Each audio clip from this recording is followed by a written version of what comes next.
Hey everybody, here we are. It's the middle of July 2023 and I'm riding my old Schwinn bike. I've had this for about maybe 10 years now. It's been a good bike.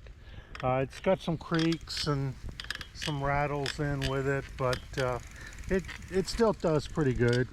I made some upgrades to it. It has a little speedometer on it, got a water bottle in it, and it makes these creaky noises. Brakes are kind of shot. Handlebars have gone rusty. I've made some upgrades to it over the years. I've had a kickstand put on it, you know, in the rear instead of the middle, but this bike's getting a little old and tired right now. You can see the tires are gone on it. They're just about, you know, smooth. Same with the back tire. The seat's seen better days. It's still a good bike, but I don't like it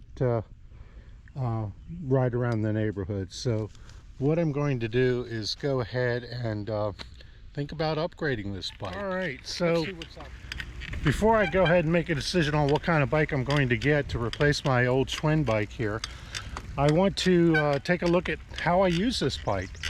What I do is I typically will use this bike to ride around my neighborhood, maybe 1 to 4 miles at a time on fairly level ground.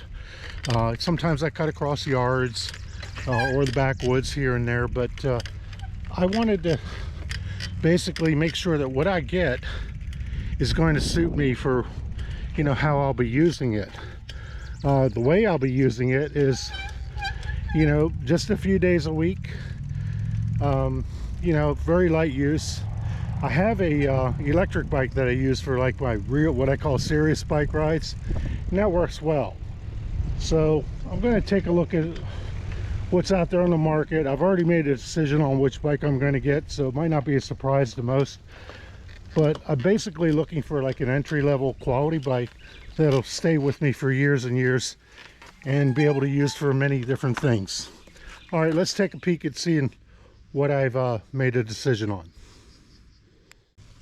All right, has anybody guessed as to what bike I might have picked?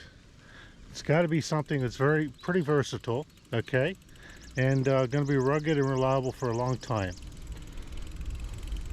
Here's a hint.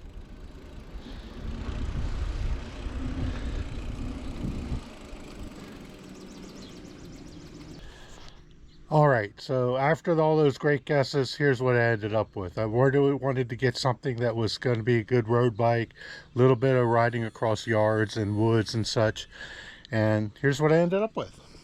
This is Trek Marlin 6 bike. I believe it's a Gen 2. It's a 10-speed bike.